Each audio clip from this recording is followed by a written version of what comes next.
Tere! Mina olen Katrina Laks Microventionist ja meiega koos on täna Eesti esimene peavaluõde Kristi Tammele. Kristi, tere! Head õdede päeva! Palju õnne! Aitäh! Õdede töö on väga oluline. Ma annaksin sulle mõneks hetkeks sõna, et sa saaksid natuke ennast meie kuulajatele ja vaatajatele tutvustada.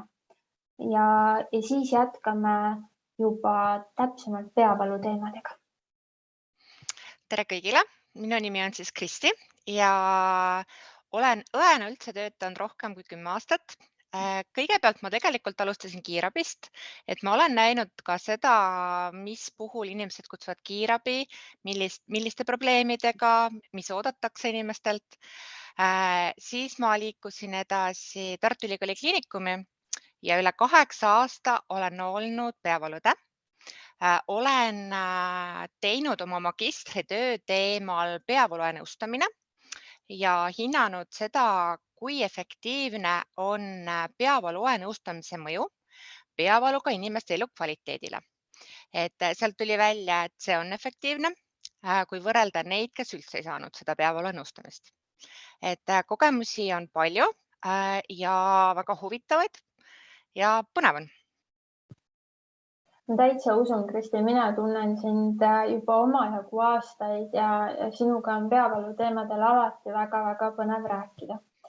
Aga kas sa oskad seletada, kindlasti oskad, kes on peavaluõde ja mis on peavaluõe kõige täpsemad ülesanded, mida tema teeb, kuidas ta saab peavaluga inimest kõige paremini aidata? Peavaluõe ülesandeid on tegelikult ta ravi jälgimine, on elustiilane nõustamine, ravimite kontrollimine, selle efektiivsuse hindamine ja ka vajadusel korrigeerimine. Ja kuidas peavaluõde erineb neuroloogist? Kui enamasti peavaluga inimene arstile jõuab, siis ta jõuab kas perearstile või neuroloogile. Mida teeb peavaluõde erinevat võrreldes neuroloogiga? Kõige suurem erinevus on tegelikult selles, et neuroloog on see, kes paneb inimesele diagnoosi ja määrab tablettravi. Et peavaluõde töötab alati ühes suures meeskonnas, et üksi ei saa tegelikult mitte midagi. Et peavalu meeskonda kuulubki alati neuroloog, peavaluõde, füsioterapeut, kliiniline psühholoog ja tegelikult ka see inimene ise, kellel on need peavalud. Et meie oleme nii-öelda tegelikult see tugimeeskond. Et mina hindangi seda ravi tegelikult, kui neuroloog alustab, siis patsient tuleb umbes 3 kuu pärast minu juurde ja siis me saame juba hinnata esimest korda, et kuidas tal see ravi toimib, kas on kõrvaltoimeid, kas on üldse toimet või ei ole. Ja siis me vaatame inimesega üle ka ta elustiili, esile kutsuvad faktorid, räägime söömisest, joomisest, füüsilisest aktiivsusest, stressist, kõigest sellest. Kristi, millised peavalupatsiendid enamasti sinu juurde jõuavad? Minu juurde jõuavad ikkagi need, kellel on kroonilised peavalud. Kas siis krooniline migreen, krooniline pingetüüpi peavalu, uus igapäevane püsipeavalu, inimesed, kellel on MOH ehk siis ravimite liigtarvitamisest tingitud peavalud. Vahest harva jõuavad ka need inimesed, kellel veel ei ole nii hull seis, et olekski see, et nad ei jõuakski sinna hullu etappi, et neil oleks krooniline, vaid neil on episoodiline migreen. Kristi, sa rääkisid nii palju erinevaid olulisi asju, mida me oleme siin varasemates webinarides üritanud ka katta. Sa rääkisid ravimindutseeritud peavalust, sa rääkisid kroonilisest migreenist, episoodilisest migreenist, erinevatest peavaludiagnoosidest.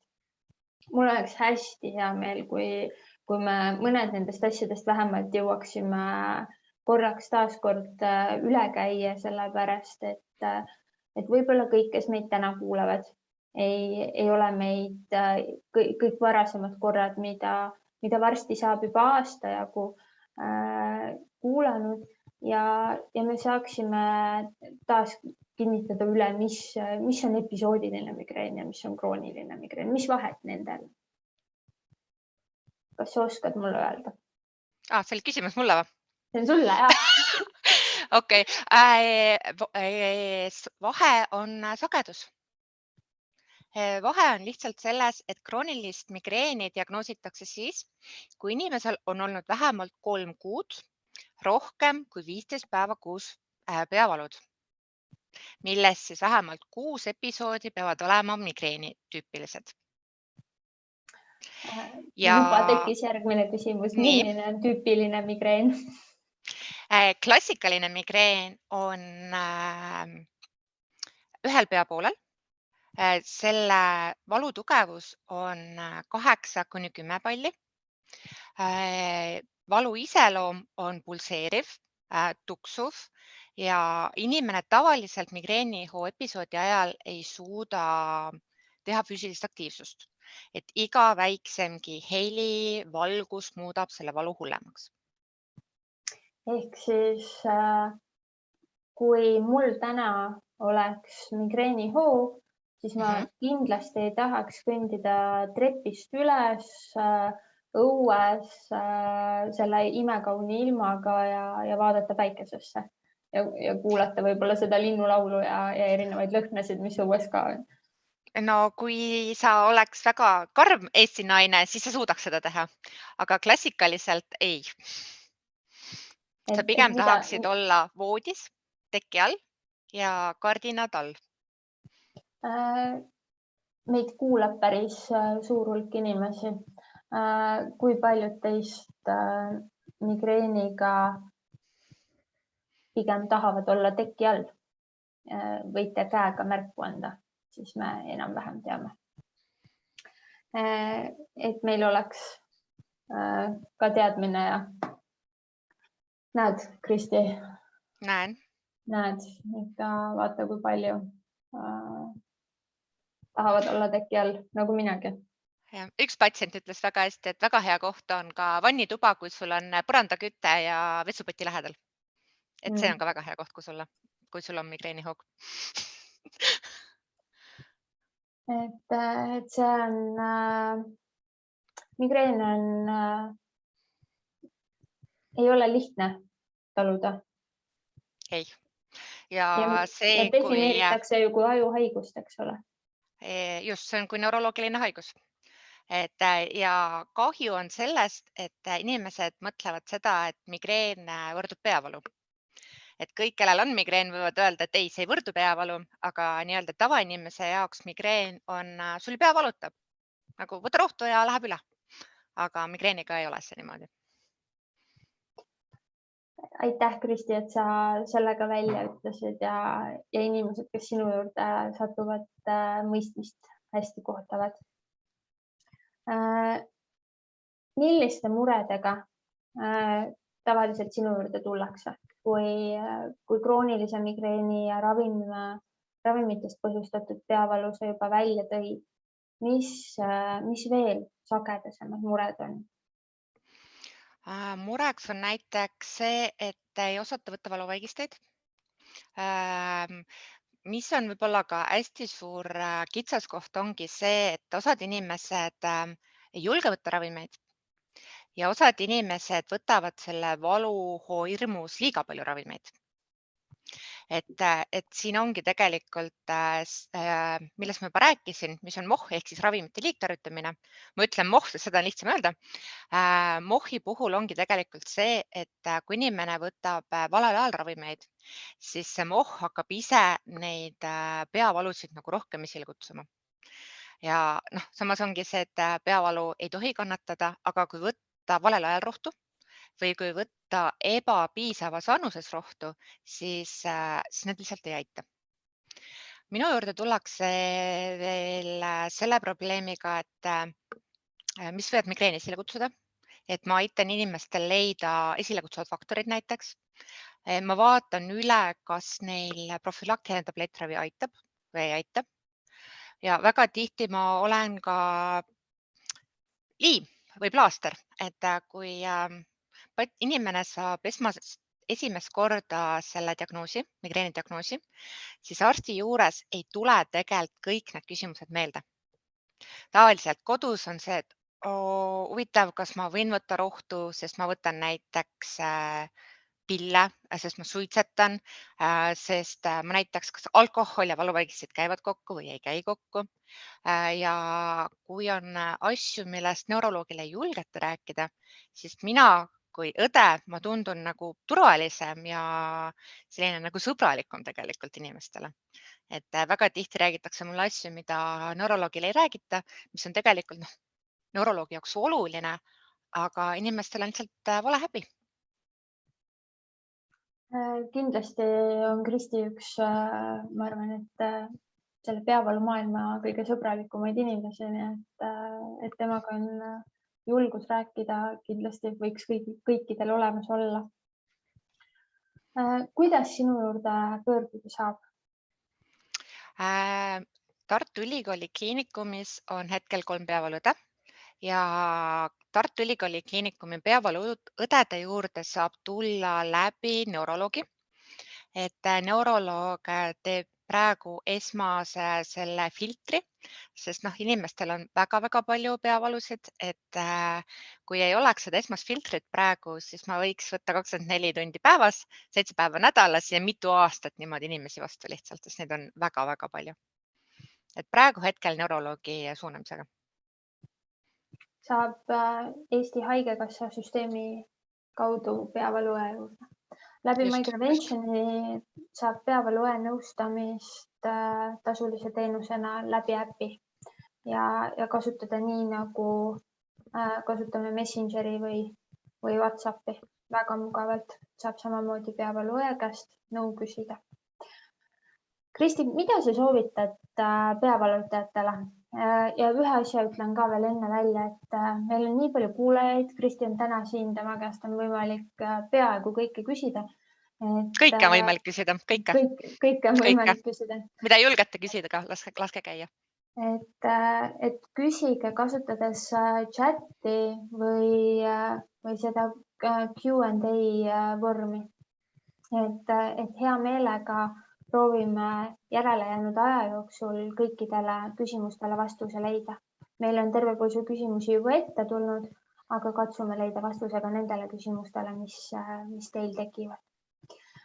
Kristi, mida sina soovitad peavalutajale? Mis on need 3 asja, mida inimene iseenda heaks ära teha saab? Number 1 asi on tegelikult peavalupäevik.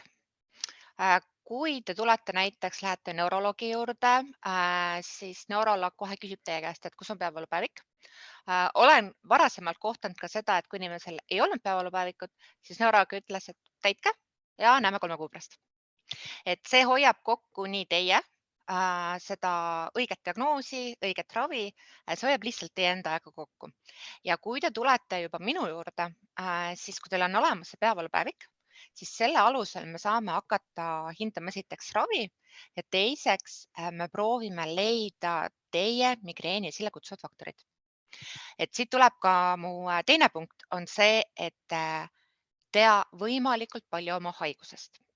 Tea seda, mis aitab sind, mis sul migreeni esile kutsub ja mis on õiged rohud sinu jaoks. Ja ära jumala eest rohtusid kunagi koju jätta, kui sa lähed külla, tööle, kooli, vahet ei ole kuhu. Ja 3. punkt, peavalu armastab rutiini.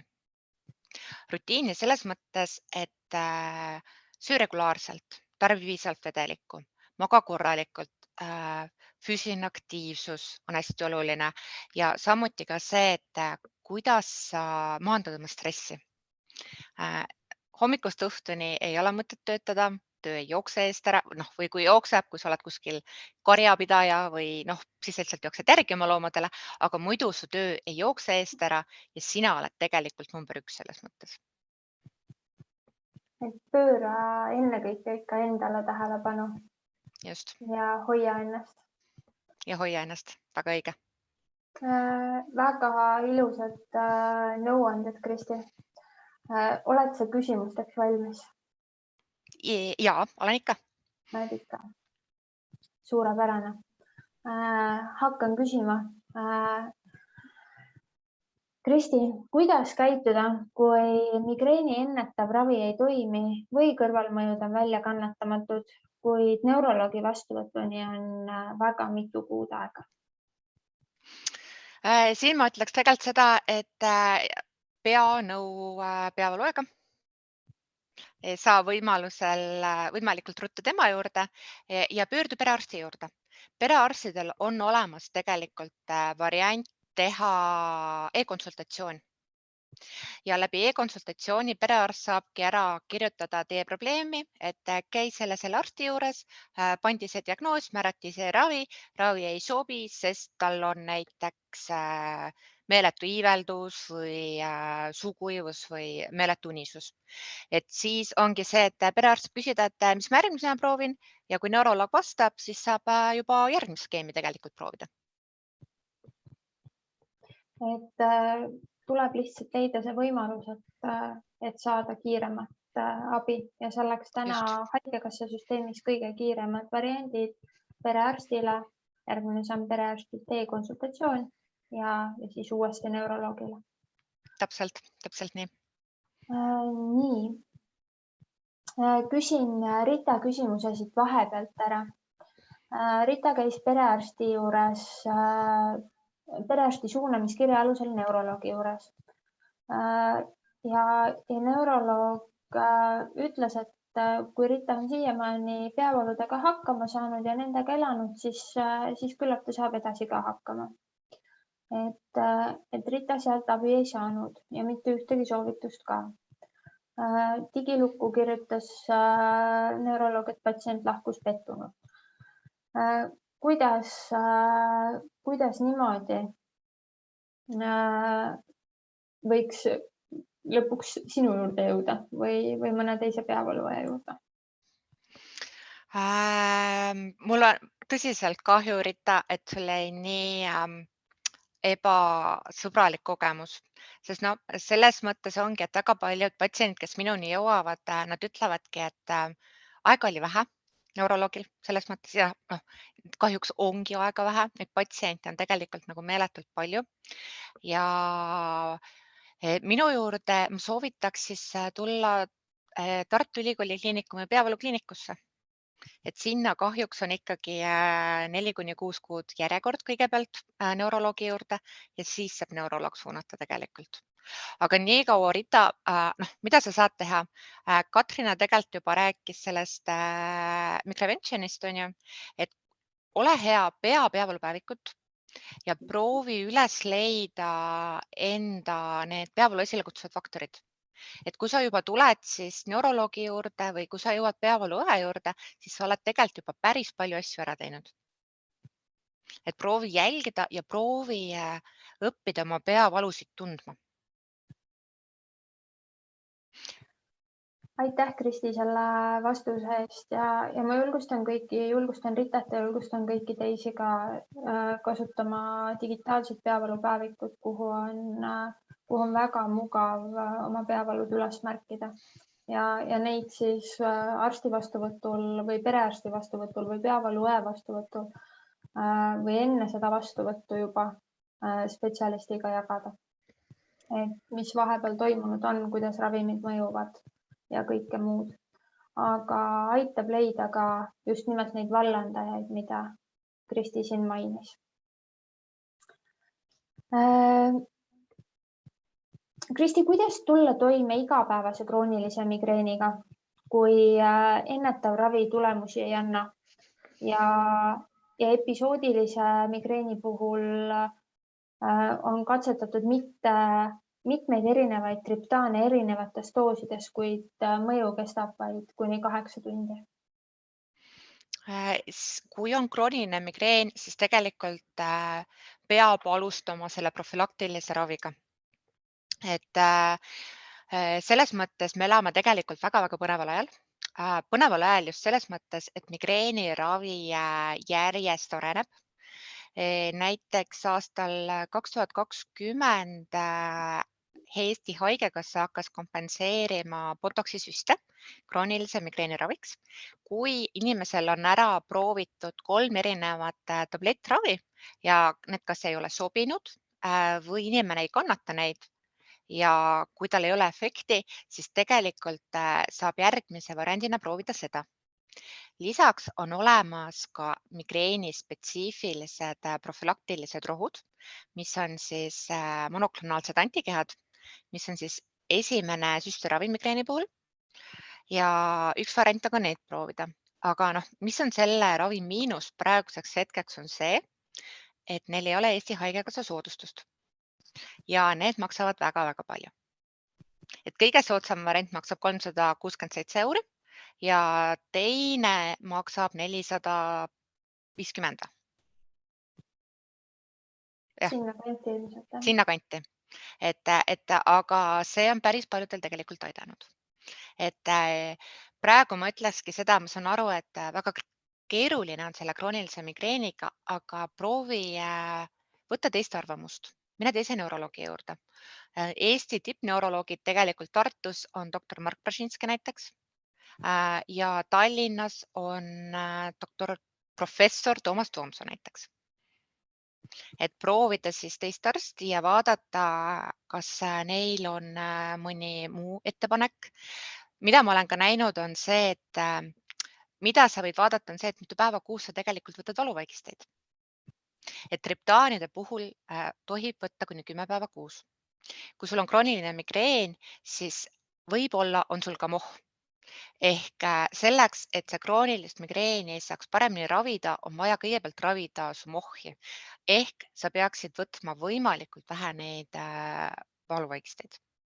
Sest mul näiteks oli üks kogemus ühe vanaprouaga, tal ei olnud migreen, aga tal oli krooniline pingetüüpi peavalu.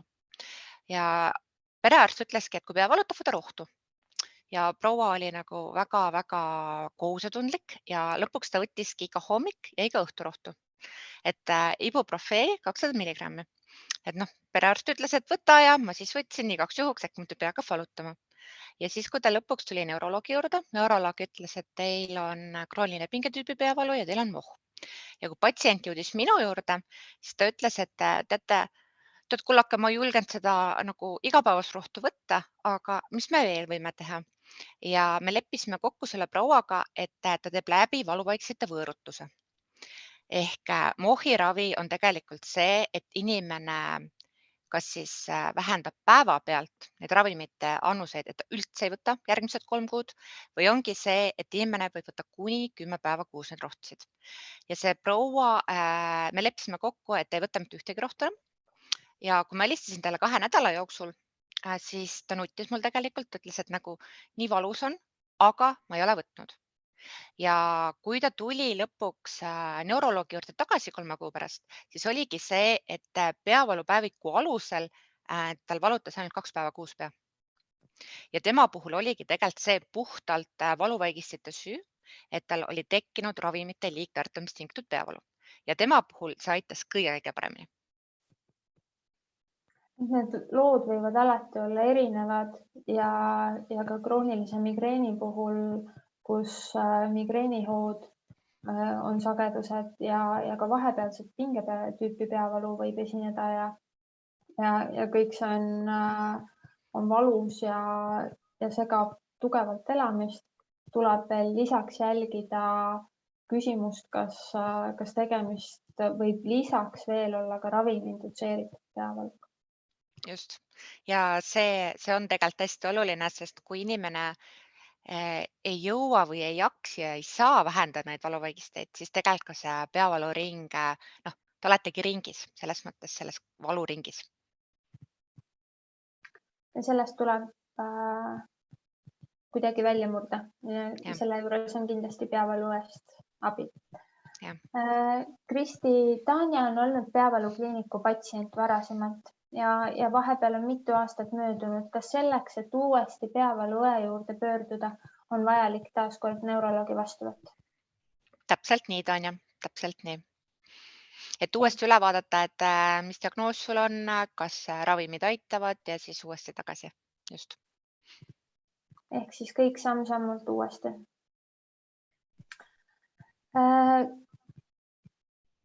Kristi, sa rääkisid natukene uut tüüpi ravimitest ja Botoxist, mis küll ei ole uus, aga see on üsna uus, et Haigekassa seda kompenseerib. Kas kunagi tulevikus võiks olla lootust, et Haigekassa hakkab kompenseerima ka neid uut tüüpi bioloogilisi ravimeid? Eks me kõik seda looda ja oota, aga ma ei julge lähiaastatel küll seda lubada. See on küsimus, mida sagedasti Migreventioni webinarides küsitakse, sest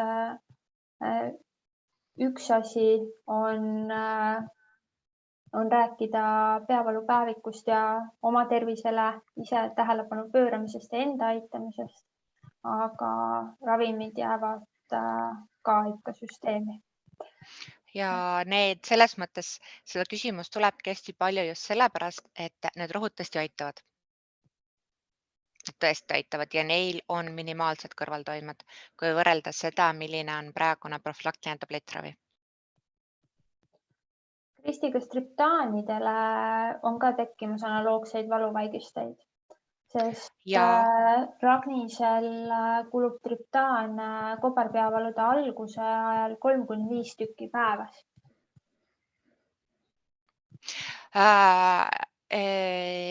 Kobarpeavalu puhul, mis näiteks aitab, ongi hapnik. Ma ei tea, kas Ragnis seda kasutab, aga hapnik on tegelikult kobarpeavalude puhul kõige efektiivsem ja ninna lastav sumatriptaan. Et kes ei tea, kobarpeavalu on tegelikult veel kraad kangem peavalu kui migreen. Et kui migreeni kestvus on 4 tundi kuni 72 tundi klassikaliselt, siis kobarpeavalu kestvus on tegelikult alates paarist minutist kuni 90 minutit. Ehk ongi see, et need tavalised valuvaigistid, mis me võtame suukaudselt, need ei jõuagi hakata nendel inimestel toimima, et neil ennem see hoog lihtsalt läheb üle tegelikult. Et Ragnis kahjuks on jah see, et analoogseid valuvaigisteid ei ole selles mõttes. Et tegelikult aitabki kõige paremini see hapnik ja ninna lastav sumatriptaan, mida Eestis ei ole kättesaadav, aga ma tean, et seda tuuakse välismaalt. Ragnis kirjutab meile siin tagasisideks, et neist pole kumbki aidanud. Et kas sa oskad soovitada veel mõnda varianti või kedagi, kelle juurde ta võiks nõu saamiseks veel pöörduda? Variant on kobarpeavalu puhul ka see, et kuna kobarpeavalu on sesoonne, pigem kevadel ja sügisel, et on võimalus alustada ka seda profülaktilist ennetavat ravimit. Et see ei ole ka enam klassikaline valuvaigisti, et on see variant ka, mida saab teha. Et samamoodi Tartus doktor Mark Bražinski ja Tallinnas doktor Toomas Toomsoo, kes tegelevad kobarpeavaludega patsientidega. Ehk siis me jõuame korraks tagasi sinna juurde, et meil on Eestis mõned peavaluspetsialistid ja sa oled siin juba 2 maininud, kelle juurde pöörduda. Mina tean, et mõnikord saab selles osas nõu ka Eesti migreeni ja peavalupatsientide ühingust, et kus veel võib olla peavaludega tegelevaid neurolooge. Et võib sinnapoole ka oma silmad ja kõrvad seada. Kristi, kui lastel on peavalud, sellistel algkooliealistel, kuidas neid leevendada ja kuidas last toetada? Vanem on käinud korduvalt osteopaatide juures. Kui lapsel on migreen, ma eeldan, et ka ühel vanemal on migreen, sest tavaliselt migreen on ikkagi geneetiline, eriti naisliini pidi. Aga kuidas last toetada, on tegelikult jälgida lapse režiimi. Ongi see, et jälgida, palju ta magab, kas ta saab välja puhata, kas ta sööb regulaarselt, kas ta sööb korralikult, kas ta hommikul sööb, kas ta koolis sööb, kas ta lasteaias sööb, kas ta käib kuskil trennis ja kindlasti ka see, et kui palju aega ta veedab tegelikult nutitelefonis. Sest olen ka ise tundnud seda, et olles väga pikalt nutitelefonis, siis tegelikult siit kaela-õlavõtmelihased, need lähevad pingesse ja see võib provotseerida tegelikult seda peavalu. Ja lihtsam on ennetada, kui pärast võtta seda rohtu tegelikult. Et lapse puhul võimalikult palju päevas veeta aega õues, puhata, mängida kõik koos ja jälgidagi söömist-joomist, magamist ja kui on vaja, siis anda lapsele rohtu. Et rohu võtmisest ma juba natukene ennem rääkisin, et ma ütlesin, et inimesed vahepeal võtavad valesti ja mida tehakse siis valesti, ongi see, et oodatakse liiga kaua. Et kui pea hakkab valutama, kui inimesel on migreen, siis migreen ei lähe ise üle. Et kui te tunnete, et teil hakkab migreen, tuleb tegelikult see rohi võtta kohe sisse. Miks kohe? Sest ongi see, et kui lasta sellel valul väga tugevaks minna, siis need valuvaigised ei pruugi enam lihtsalt aidata ja see toime tuleb pikema aja peale.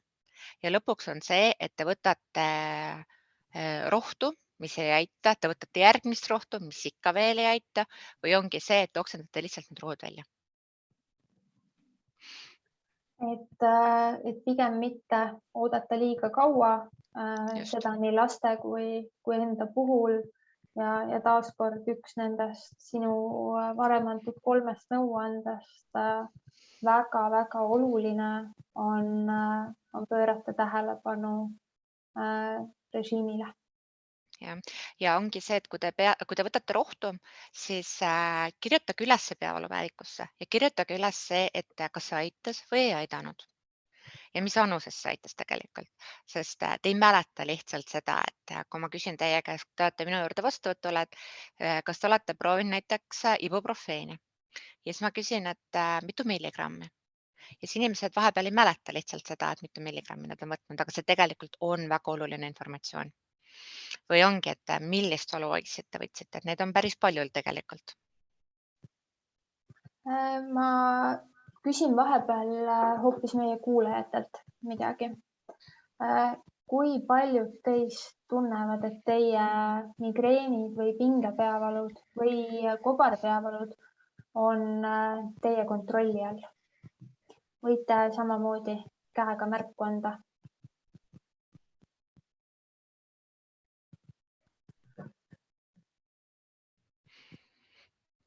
Ja Kristi, näeme, et kolm meist on oma peavalude peremehed või perenaised. Et üsna väike protsent. Sa ütlesid enne, et sa soovitad 3 asja, mida kindlasti teha. Pidada peavalupäevikut, see aitab natukene endale seda kontrolli võtta. Mind on see väga palju aidanud. Režiim kindlasti ja enda haigusega sõbraks saamine ka. Ja selle tundma õppimine. Ja tundma õppimine. Et kas see aitab saada migreeni enda kontrolli alla? See, kui sa õpid tundma oma haigust või? Kindlasti ja asi, mis aitab, on ka see, et kui sa ise tunned, et sina kontrollid oma elu, mitte et peavalu kontrollib sinu elu. Et väga tihti inimesed hakkavad kartma mingi asja tegemist, sest see ongi see, et migreen tegelikult kahjustab meie töö tegemist, meie vaba aja veetmist, meie puhkuseplaane. Näiteks võtame pühapäeval oli emadepäev. võib-olla sul olid nagu imelised plaanid, mis sa tahad teha. Tahad minna ema juurde, tahad oma lastega väga hea päeva koos veeta ja siis sa juba kruvid ennast tegelikult ülesse, et ma tahan, et mul oleks ilus päev ja kõik see, mis omakorda tegelikult tekitab stressi, mis omakorda võib tegelikult seda päevalu esile kutsuda. Ja kui sa lõpuks ärkadki pühapäeva hommikul selle migreeniga ülesse, siis oled sina pettunud. Sa tunned, et sa vedasid alt tegelikult oma perekonda, oma lapsi, oma ema, oma ämma näiteks, et see tunne tegelikult ei ole üldse meeldiv. Ja ma õpetan inimestele ka seda, mis on natukene tegelikult psühholoogi töö, aga kuna psühholooge on veel vähem kui peavaluõdesid, siis mina näiteks õpetan ka enda patsientidele seda, et kuidas muuta oma mõtlemist. Et kuidas teha rahu sellega, et vahepeal ma peangi tõmbama pidurit, vahepeal ma ei saagi teha asju tegelikult, mis mulle meeldib ja kuidas uuesti sellele rajale saada. Et hakata jälle tegema neid asju, mis meeldib koos selle natuke muutunud mõttemustriga. Just. Aitäh, Kristi, seda mõtet ka kuulajatega jagamast ja ma väga loodan, et see aitab kedagi meie kuulajatest ka. Kas migreenile, mis tekib seoses menstruatsiooniga, on olemas profülaktiline ehk ennetav ravi? Kui on olemas menstruaalne migreen, siis kasutatakse tegelikult pikatoimelist triptaani ehk Frovatriptaani ja seda hakataksegi võtma 1–2 päeva ennem, kui hakkavad päevad. Ja siis võetaksegi seda ravimit 5 päeva jutti, et see peaks aitama. Ja alati, kui tegelikult üldse migreeni puhul seda triptaani proovida, siis tuleb katsetada vähemalt 2–3 korda. Sest vahepeal ongi see, et te võtate liiga hilja näiteks selle rahu. Vahepeal võib see peavalu olla seotud mitme erineva asjaga, et on näiteks seotud ilmaga, magamatusega ja võib-olla see triptaan lihtsalt ei sobinud sellel hetkel hästi. Et kui esimene kord võtate, triptaan ei sobi, siis andke talle veel üks kord see üks võimalus. Aga kui on menstruaalne migreen, siis on jah, on olemas Frovatriptaaniga täiesti skeem. Ja on võimalik saada need migreeni episoodid kontrolli alla. Kelle juurde selleks pöörduma peaks? Tegelikult saab seda ka perearst alustada, sest triptaane saab kirjutada perearst ja ei ole vahet, kas triptaani kirjutab perearst või neuroloog, need on ikkagi sama soodustusega ehk sama hinnaga teie jaoks. Ja kui perearst tunneb, et ta ei oska seda teha, siis ongi kas siis e-konsultatsioon või ta saab vajadusel edasi suunata. Ja kuidas selliste hormoonidega seotud peavalude juures, nagu ka menstruatsiooniga seotud peavalud on, et on need siis tsükli ühes või teises faasis, kuidas seal peavalupäevik aidata saaks? Peavalupäevik saabki aidata sellega, et kui te kirjutate ülesse, et teil näiteks 3 päeva kuus pea valutab, siis ma saangi küsida, et kui te lähete näiteks neuroloogi juurde, perearsti juurde, pereõe juurde näiteks või minu juurde, siis ongi see, et ma saan küsida, et mis nendel 3 päeval on? Mis teil oli? Kas oli menstruatsioon? Naiste puhul on see väga klassikaline küsimus, et kas oli menstruatsioon, kas näiteks panite pidu näiteks, olite haige? Ka haigus tegelikult mõjutab migreeni, et mis võis olla see põhjus, miks teil see migreen oli? Mis võiks olla see esilekutsuv faktor? Just. Ja vähemalt meie selles Micronentioni digitaalses peavalupäevikus on vabale väljale võimalik igasuguseid faktoreid üles märkida. On see siis menstruatsioonitsükli faas, reede õhtu linnas peol või midagi hoopis muud. Sa rääkisid natukene stressist ja ärevusest, mis peavaludega koos tekib. Kas peavaluga inimese vaimset tervist peaks kuidagi teistmoodi jälgima või kas peavalud võivad iseenesest põhjustada vaimse tervise probleeme? Tegelikult on leitud, et kui inimesel on migreen, siis tal on 2 korda suurem tõenäosus, et tal võib olla tegelikult ka depressioon ja ärevus.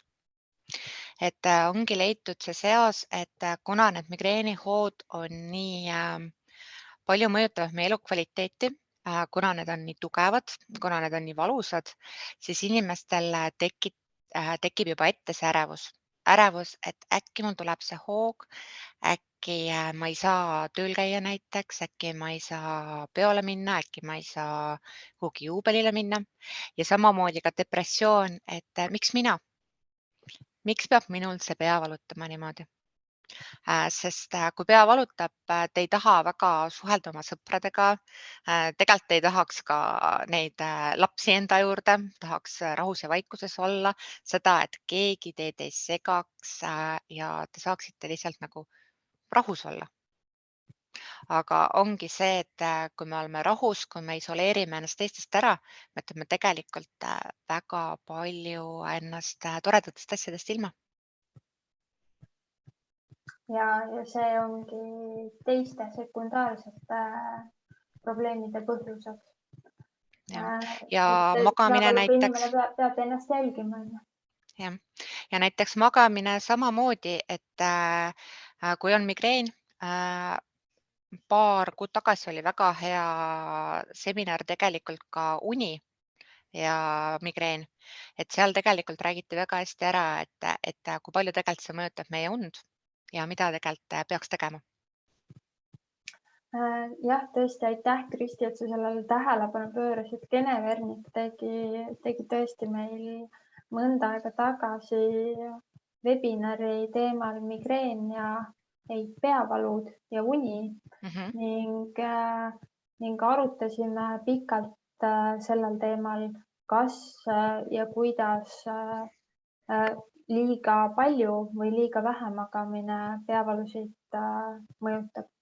Et kindlasti ei tasu ka nii-öelda üle magada ja vähesed unetunnid samamoodi võivad olla peavalu põhjuseks, et kokkuvõttes tuleb leida taaskord see endale sobiv tasakaal. Elustiili koha pealt sa rääkisid söömisest ja joomisest, aga milline siis on see migreeniku ideaalne elustiil? Mida jälgida, mida teha, kuidas olla? Stress ei sobi ka väga hästi, on ju. Et mis on sinu soovitused, kuidas hakata sellist head elustiili endale looma, kui me siin peavaludega kimpus oleme? Kuidas olla eeskujulik migreenik või? Täpselt. Kõigepealt alusta sellest, et pea peavalpäevikut ja leia need faktorid, mis sul seda peavalu esile kutsuvad. Mina ei ütle ühelegi patsiendile seda, et jäta välja oma menüüst näiteks nisutooted, õunad, tsitrusalised, tomatid näiteks. Ma tean, et osadel inimestel need esile kutsuvad, aga see peab olemagi individuaalne. Ehk sa pead ise leidma selle, et need just sinul esile kutsuvad. Et pigem ma soovitan toituda regulaarselt ehk hommikusöök, kõige olulisem osa üldse, lõunasöök, õhtusöök pluss 2 vahepala ja toituda tulebki nii-öelda normi piires, et süsivesikuid oleks täpselt nii palju, kui te ära kulutate. Et kui te liiga palju süsivesikut näiteks tarvitate, siis hakkab kehakaal kogunema. Ja samas on ka see, et kui te olete kaloridefitsiidis, ka see võib tegelikult seda migreeni esile kutsuda. Siis joomine. Kohvi on väga mõnus asi küll, aga kohviga ei tohi liialdada. Sest ka liigne kofeiin võib seda peavalu sagedasemaks muuta ja võib migreeni esile kutsuda. Et osad ütlevad, et näiteks kui migreen algab, siis väga hästi aitab tass kanget kohvi või Coca-Cola. Aga see ongi kõik, see on mõistuse piires ja vedelikku tuleks tarvitada, kui ei ole muid kaasuvaid kroonilisi haigusi, vähemalt 1,5 kuni 2 liitrit. kui te olete rohkem kehaliselt aktiivne, teete rasket füüsilist tööd, siis rohkem seda vedelikku tarvitada, sest keha lihtsalt tarvitab rohkem vett, te hiistate rohkem ja tekib dehüdratatsioon. Et suviti ütlevad patsiendid mulle alati, et kui kuum on, ma joon väga palju vett. Aga see ongi see, et ka talvel tuleb tegelikult vett juua, nagu Katrina praegu teeb, sest ongi see, et dehüdratatsioon võib ka peavalu esile kutsuda. Siis kindlasti ma soovitan üle vaadata oma töökoht. Et kas teil on ergonoomiline laud, seljatool, monitor, klaviatuur, et ei tunneks ennast, me veedame tööl 8–10 tundi ööpäevas. Te peate tundma ennast mugavalt.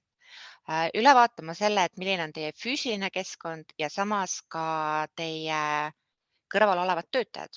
Sest kui te tunnete seda, et omavahel töötajate vahel on pingeid, lahkhelisid, tagarääkimist näiteks, siis ka see tegelikult toodab meile väga-väga palju pinget. Ja see ongi tegelikult kogu see emotsionaalne stress. Peale tööpäeva ideaalne oleks see, kui te tegeleksite asjadega, mis teile endale huvi pakuvad. Kellele mida, kellel joonistamine, kellel kunst, kellel söögi tegemine, kellel koristamine, kellel raamatu lugemine.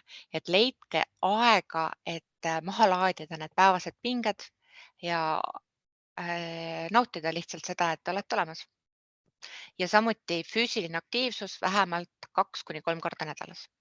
Ja see füüsiline aktiivsus peab teile meeldima, mitte see, et arst või õde ütles, et ma pean nüüd tegema. Kui te teete selle eesmärgiga, et mulle öeldi, et ma pean tegema, siis sellel on tegelikult vastupidine efekt sellele. Ja füüsiline aktiivsus ei ole see, et läksin trepist alla ja kontorist koju, Autosse. vaid füüsiline aktiivsus on ikkagi teatud arv minuteid, teatud kordi nädalas ja selleks võiks olla mingi natuke kõrgem pulss ka ikkagi. Jah, Vähemalt vähemalt võiks teha tunniajase jalutuskäigu. kiirkõnni siis, mitte loivamine, pigem kiirkõnd. Loivata ei tohi, jätame meelde. Jah, loivata ei tohi. Peavaluõde ütles, et loivata ei tohi.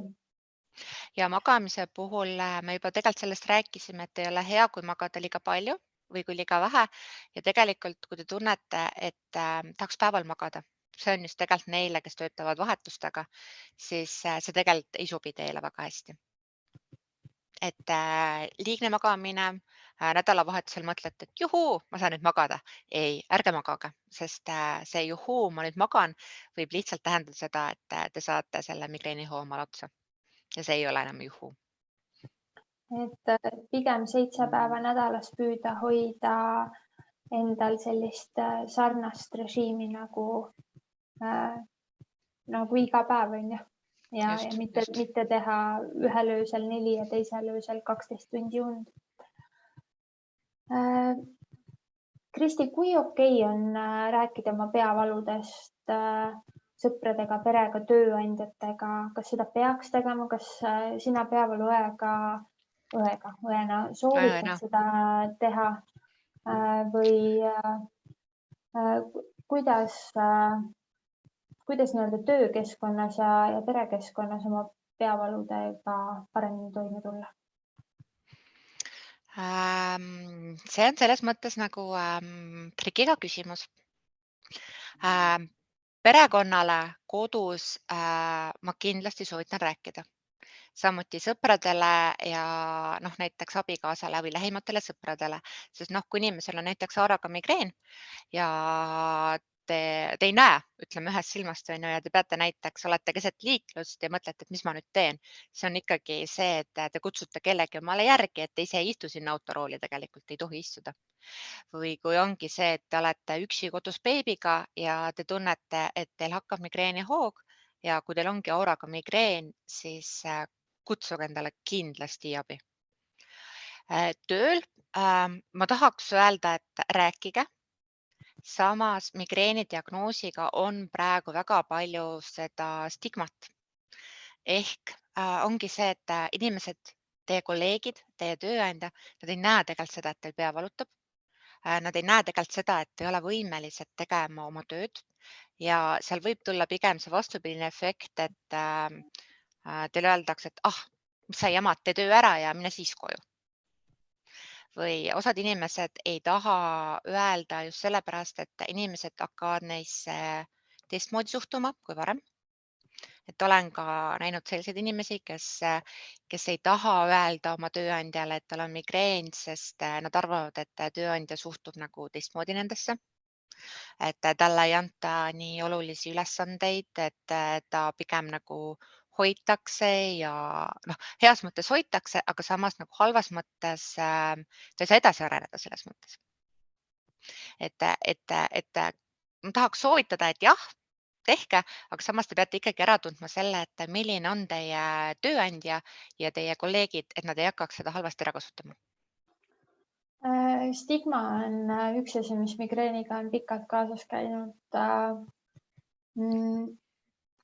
Mis veel migreeniga kaasas käib ja mida meie siin kõikide nende webinaride jooksul kohanud oleme, on see, et meid on tegelikult nii palju.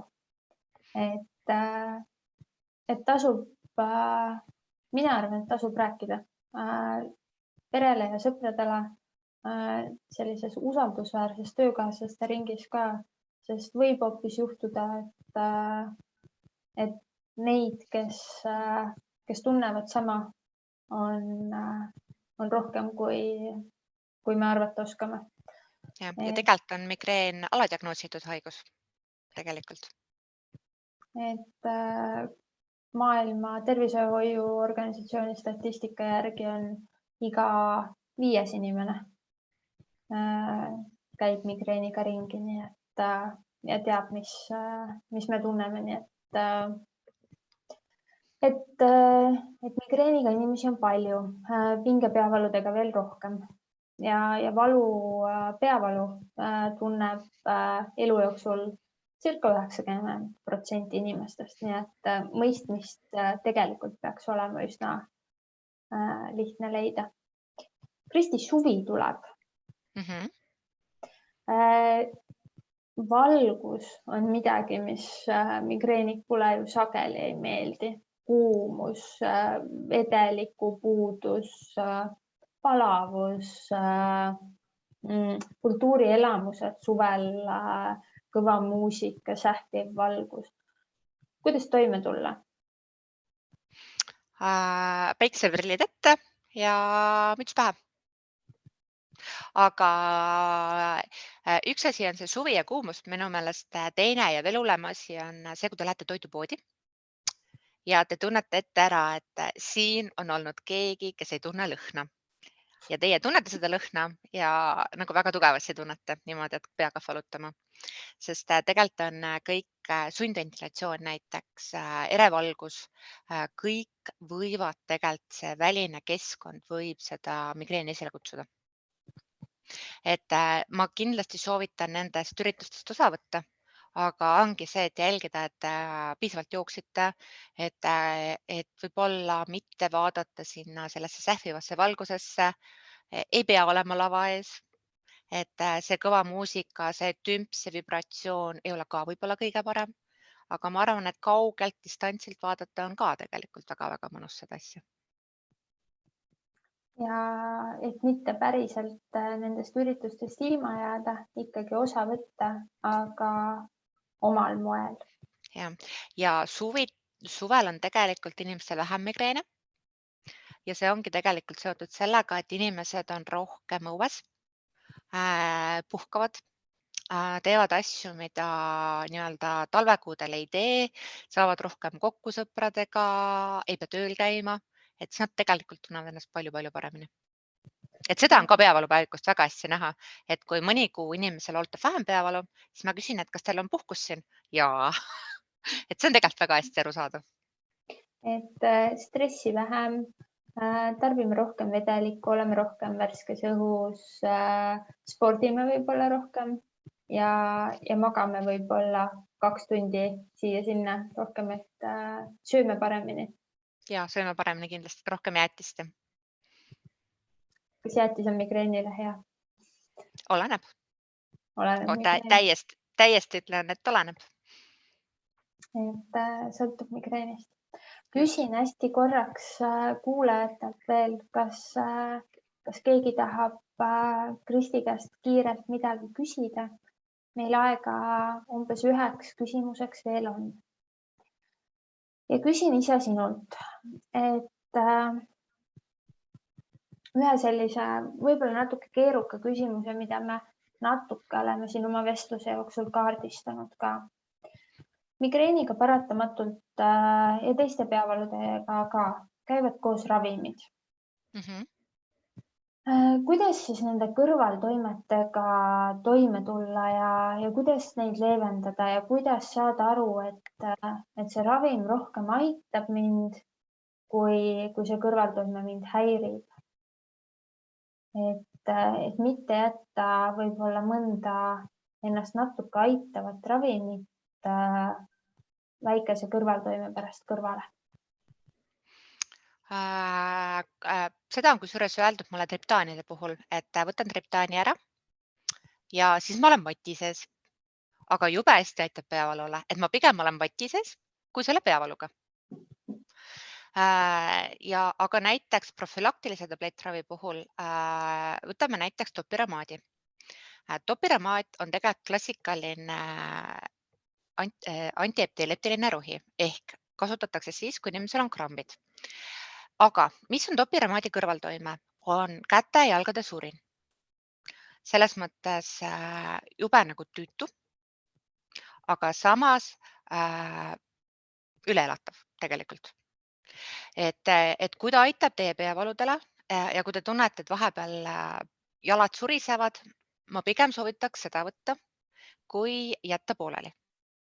Samas inimesed, kes näiteks töötavad peaga, töötavad kuskil haiglates, laborites, pangas näiteks, raamatupidajad ja topiramaat tegelikult tekitab keskendumisvõime langust. Et kui nemad ütlevad meile, et teate, et ma ei suuda enam keskenduda, siis me ütleme talle, et aga siis on õigem rohtu vahetada. Et see täiesti on väga-väga individuaalne, aga profülaktiline ravi, kui teile määratakse, siis see määratakse ikkagi selleks, et neid peavalusid vähendada. See võib tunduda hirmutav, et miks mulle määrati epilepsiarohi, miks mulle määrati antidepressant või miks mulle määrati vererõhurohi, aga just täpselt sellepärast, et on leitud, et neil on efekt ka peavaludele. Neil on kõrvaltoimed, aga neil on tegelikult olemas ka toime. Aga toime tuleb alles 3 kuu pärast. Osadel tuleb varem, hea efekt pigem tuleb 3 kuu pärast. Ennem saate kõrvaltoimed, aga efekt tuleb ka. Et siin ongi selline kaalukausi küsimus, et kui rohi aitab peavaludele väga hästi ja kui tal on selline nagu kerge kõrvaltoime, siis kumb teid nagu rohkem segab? Kas see kerge kõrvaltoime või see, et teil pea ei valuta? Või pigem eelistate olla selle peavaluga kui seda kõrvaltoimet? Ehk siis ravimite puhul, olgu need siis episoodilise migreeni ravimid, millest mõni viib vati sisse või migreeni ennetavad ravimid, antikonvulsandid, antidepressandid ja mõned muud tüüpi ravimid.